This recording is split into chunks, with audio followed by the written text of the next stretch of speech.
For the anniversary of both Viz acquiring RWBY and the anniversary of the first episode airing, Carrie has confirmed Volume 10 is in early writing and planning. Which, I know that kinda sounds like a non-announcement based on Carrie saying things have been in the works for well over a year now. Here's the thing, when Carrie was saying things are in the works before, he didn't mean the writing/development of Volume 10. What he really meant was, we're finding a studio to acquire the IP and getting funding to make this expensive show. Could he have worded himself better before and be a bit more transparent? Yeah, but I guess he thought this sounded more hopeful than just saying, we have no money and making RWBY is expensive. Anyways, now that Volume 10 is officially entering the long, winding road of pre-production, I feel like I can finally talk about some things I hope we get from RWBY in the future. Usually when I make these things, there's already like a trailer or something, but since this is an entirely clean slate for the future of the production, let's talk about my top 10 hopes for RWBY Volume 10, from a pre-production point of view. Number 1, dynamic shading on the characters. This is something they can do. They've done it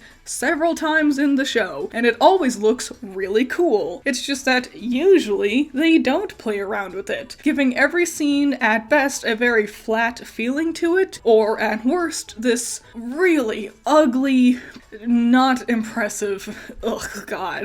I just want to see them play around with the lighting and color grading a lot more. Number 2, paint new textures onto the models. The character models are likely going to have to be completely remodeled anyway, because the characters need new outfits, right? I hope they paint the textures differently this time. Like, actually try painting the hair to imply that they have strands of hair, so it doesn't just look like one solid lump of Play-Doh. Paint extra features onto their cheeks, eyelids, and lips, making them look more alive. Basically, 3D models for animation have reached new levels of standards thanks to things like Arcane, Predator, Killer of Killers, Spider-Man, lots of other really magnificent 3D projects, making their hair and faces and clothes all look like they have depth and different textures is a pretty basic expectation nowadays. If they have to start from the ground up, might as well go all out, right? It's not like they haven't randomly changed the art direction for the show before, you know? Number 3, drop or re-evaluate basically everything from that epilogue. Wow, this was awful. Like, if this is the general idea they want to go in, that's fine. But like, I don't know, maybe don't have all of Vale get destroyed by Salem off screen. Maybe like, build up to that a little bit. You know, there's so many really cool ideas for a story you can explore with the situation of a place's population suddenly doubling in size. The Vacuans now have to try and accommodate the needs of an entire other country's populace, and they need to somehow find food, shelter, and safety for all these people. There's so many ways you can explore this topic. Having two Vacuoans standing around going, OMG, we hate orphans,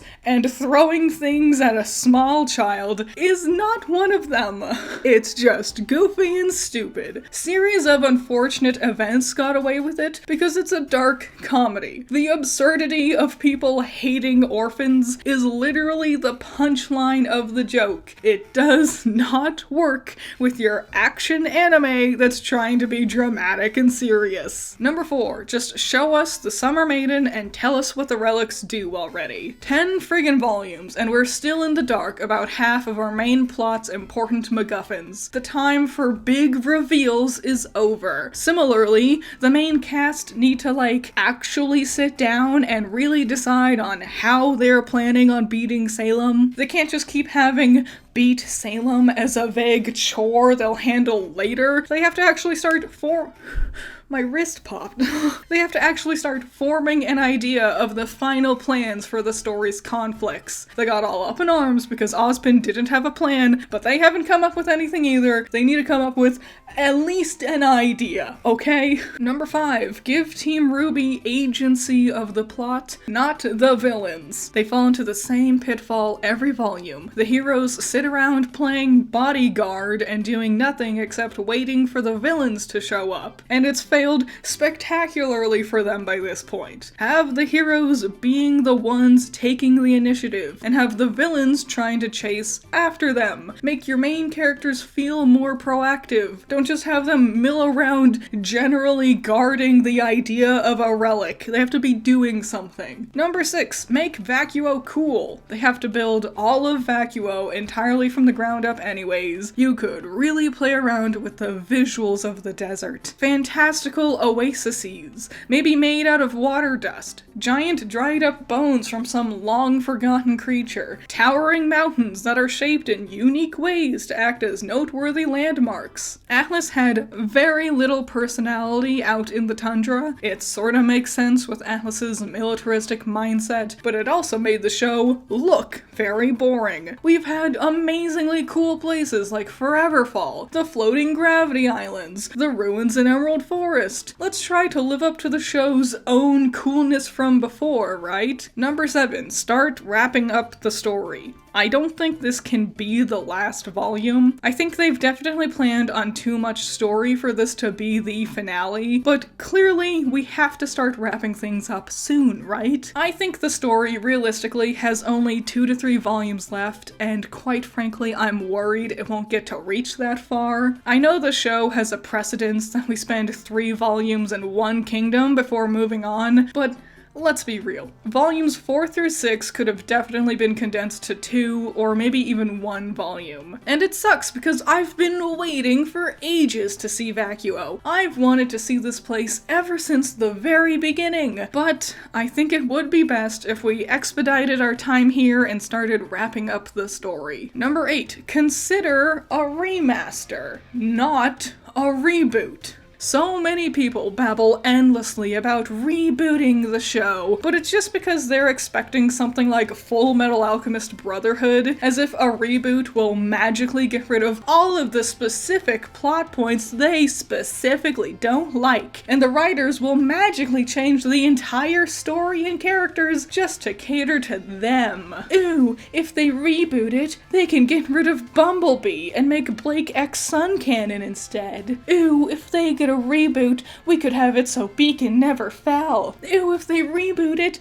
we could have Adam be the big bad final boss or whatever. That's not going to happen. You don't want a reboot, you want an AU fanfiction. Even if they did reboot it, they're not going to completely change hugely critical elements of the story and characters like that. And I don't want them to prioritize a remaster, but I think it would be fun. Tell the same story but with more updated graphics, maybe some different pacing here or there. The thing is, Viz is currently selling RWBY Volume 1 on Blu-ray, but let's be real, Volume 1 is not worth $30 friggin'. Not only does it look like this, but also, it's so short. Volume 1 is a little less than 2 hours long. If I wanted to, with $30, I could instead get my 2 favorite films on Blu-ray and still have money left over. And both films are longer than Volume 1. Heck, looking at other anime Blu-rays, I could get 10 hours worth of content for One Piece, and it'll cost half of what RWBY Volume 1 is. Arcane Season 1 on Blu-ray is 6 hours of content. Listen,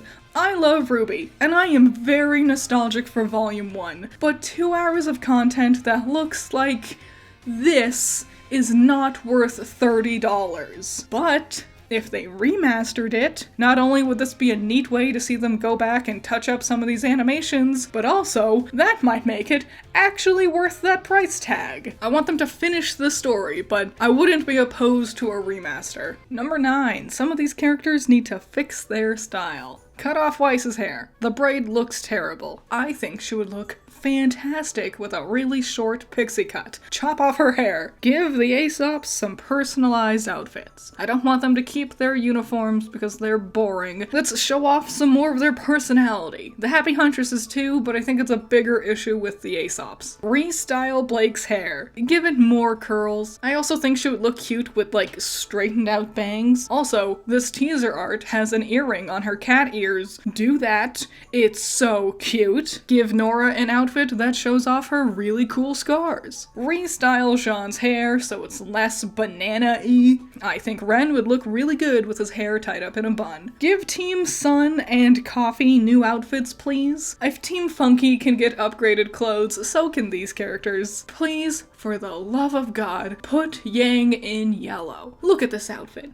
Look how amazing she looks. This is gorgeous. She's never looked better. She can pull off yellow. Or at the very least, stop putting her in the ugly browns. There's a million colors you can put her in to complement her yellow hair. Even if you don't want to go with just yellow. It could be orange. It could be black, you know, so she can match Blake. You know, there's so many things you could do. Stop with the ugly browns, please. Number 10, let Oscar and Emerald do anything. Poor Oscar. He's been stuck in the background ever since he was first introduced. Don't have him get kidnapped or forgotten about during talking scenes. Don't let Ozpin take over and babble out exposition. Have Oscar be a part of the team. Participate in combat. Actually talk to the characters. Have him do anything with the rest of the cast. Similarly, Emerald is a good guy now, and she has barely spoken to any of these characters. Making her feel like a part of the team should be a high priority. Have her talk to the others, express her regrets,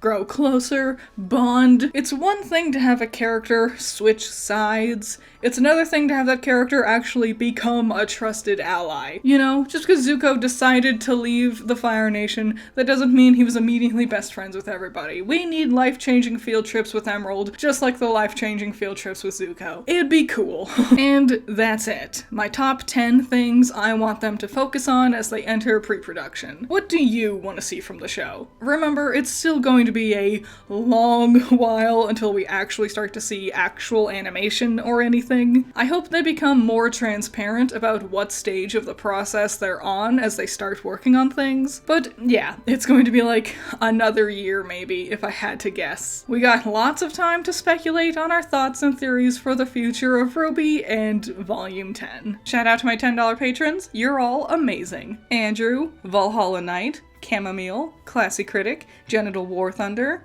Jake, Amber, Hype Man, Scaring Crows, Not All That Evil, Holly, Messiah, Jacob, Ben's Sketchbook, Rain, Trash, Wild Pilot, Josh, Twisty, Bunkin' Duncan, Hoodie Angel, Ranger, Hut Mutt Butt, Sean, Primaroon, Overhypen, Plague, Tyrene, Thanos, Pandemonium, Peter, Agiri, Shahid, Eden, The Eliza, Doki Pokey, Moon of Blues, Spencer, and Bargus Blue. Yeah, what do you think? What do you want? What would you like to see? Even like your most wildest things, like even if it's a weird reboot that isn't actually a reboot, it's an AU fanfiction, or something you think that you want to see from like Vacuo design-wise, something with their character models. Do you want them to completely change animation styles? Any and all thoughts and theories and hopes for the future of RWBY, let me know. I hope they do things other than just animation. I think books would be really cool, especially if they did like spin-offs and stuff. I'm glad something's happening, so we have something to look forward to. So yeah, any and all thoughts and opinions, leave them in the comments below, and I'll see you in the next one. Bye-bye.